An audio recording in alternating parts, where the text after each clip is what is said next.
Alright, it's official. The Lakers have found their new starting center in DeAndre Ayton. The long-awaited notification finally came. Originally from Chris Haynes, he broke it first, but our phone had to wait to Shams to finally break it, and he did confirm it. DeAndre Ayton picked the Lakers over the Indiana Pacers. Those are the two teams it came down to, and Ayton did end up going with your very own Los Angeles Lakers.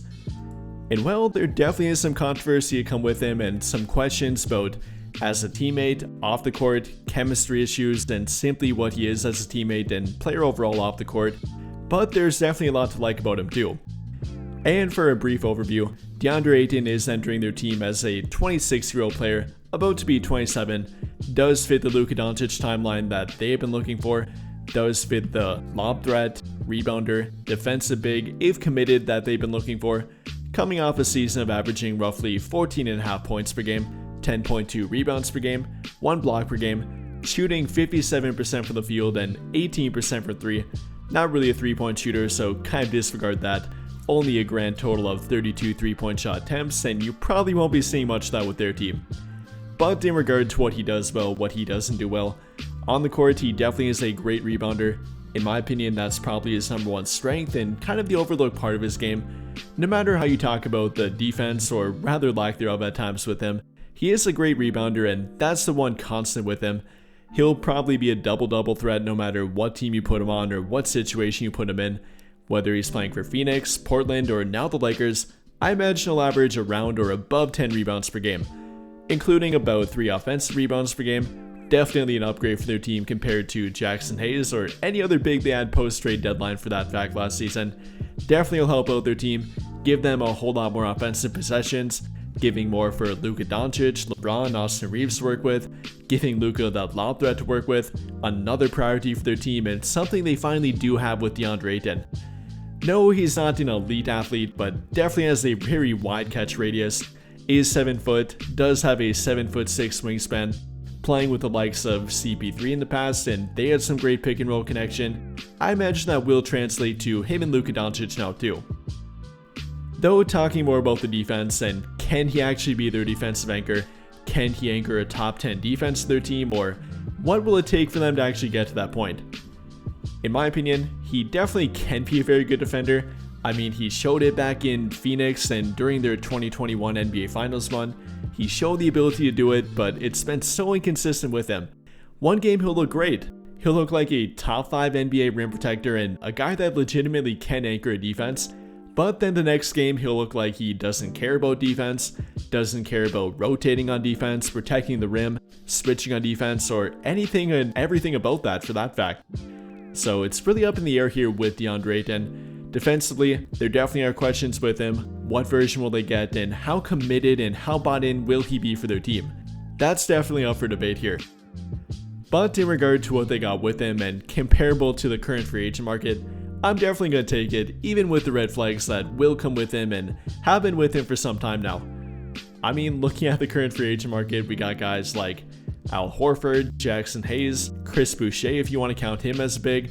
Not many more reliable proven options after that point, so yes, DeAndre Ayton is by far their best option, not even close in my opinion, and they definitely got the best center left on the open market. And well, he definitely wasn't on the open market for that long. I know some fans were getting very impatient and calling for Humplink's head at this point, but DeAndre Ayton only did clear waivers only approximately at 5 PM Eastern time today, so he was only a free agent for roughly 45 minutes, probably even less than that from when the Lakers contacted him and officially did get the agreement, then shot that over to Shams or Chris Haynes to officially confirm and report that. The guy was probably a free agent for less than a half an hour. So don't get too mad at Pelinka here. He definitely was on it, definitely had contact with DeAndre Ayton, who does in fact share an agent with Luka Doncic, that being Bill Duffy if I remember correctly. So they definitely were quick to hop on it, had him in their sights for quite some time now, and probably from the very moment that they found out that he was getting bought out of his contract. And speaking of the contract, if you care about this, they very likely signed him to the remainder of their non-taxpayer mid-level exception, which they had roughly $8.3 million left of.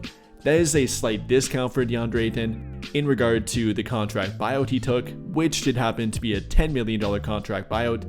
He did take a discount to join their team. not being paid back fully for that contract buyout, getting roughly again 8.3 million back of the 10 million that he lost here, but I don't think it's a gigantic problem for him. I mean, even with that, he'll still be making roughly $33 to $34 million this year. Yeah, so I think he can live on that, no question about it. And according to a previous report from Shams Charania, Ayton was looking for a quote-unquote winning situation. So if that turns out to be true, which kind of is confirmed by his choice, it wasn't about money here for him. Again, he'll still be getting compensated very well. It was more about the fit, the situation, and the ability to get back to winning and proving that he can contribute to a winning team, even at the highest level. So with that in mind here, again, what version of DeAndre Ayton are we going to get? Are we going to get the version that was the first player and only player in NBA history to average 15 plus points per game on 60% shooting in the postseason? Or are we going to get the guy that doesn't really care that much about defense, isn't committed offensively unless the offense is kind of designed around him and made for him? What version are we going to get here? Again, that's definitely up for debate, but I'm optimistic about it, coming from a situation in Portland where he had very little playmaking talent around him.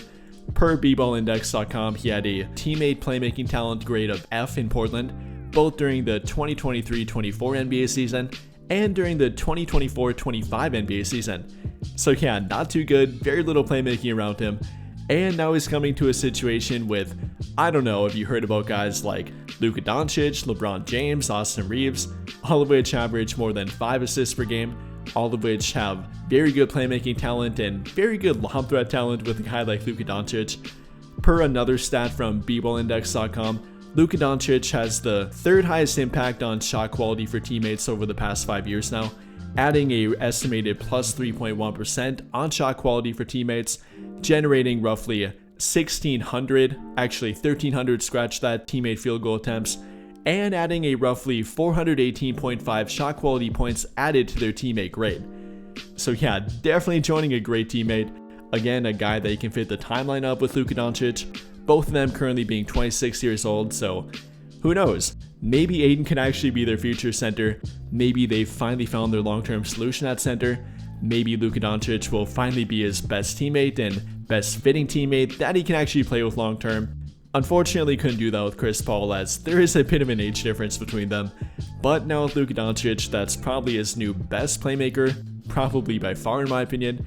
Again, not comparable to anyone on the Portland Trail Blazers, so this is definitely the next best situation for DeAndre Ayton coming from the Phoenix Suns, having Chris Paul around him, having good talent around him in general. This is definitely the new best opportunity for him, and maybe the best opportunity in general too. Now keep in mind that we definitely could look back and end up hating this signing too. Like I said with the red flags with DeAndre Ayton, hate to keep bringing them up, but there are some legitimate things that really can't be ignored with him. Whether it's being a bad teammate, whether it's not being committed on defense and not really caring about the team or system if he's not heavily prioritized within it, then it could be a problem.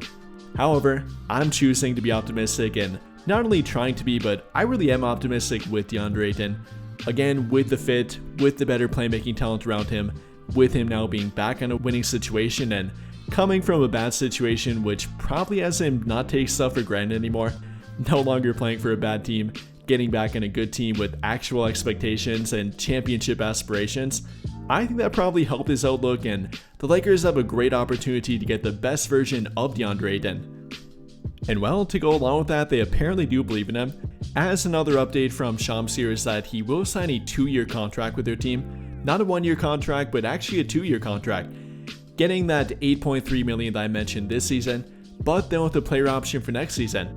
Whether that's another $8.3 to $9 million, or maybe the full mid-level exception next season, which will be roughly $14.5 million. I guess we'll find that out, but they apparently are kind of committing to him relatively long-term. Not a 4-year contract, which I guess they could have offered, but giving him the option of coming back to their team via player option, not making it a team option or a slightly guaranteed contract, which he probably wouldn't have taken anyway, but actually giving him a 2-year contract. So I think that's definitely noteworthy here, not simply offering him the 1-year deal, which might have actually been something that overcame them between them and the Pacers.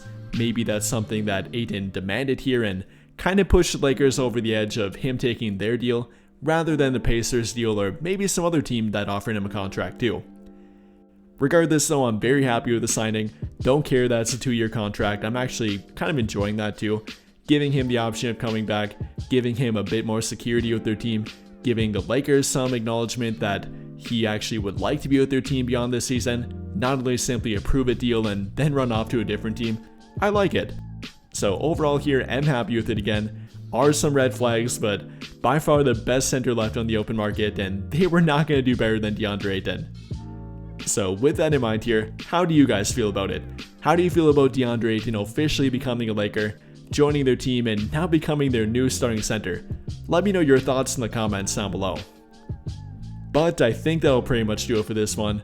And if you enjoyed the video, then I would greatly appreciate it if you dropped a like, subscribe to the channel if you have not already, and hit that notification bell to never miss out when I upload a video. But as always, thank you for watching and have a great day or night.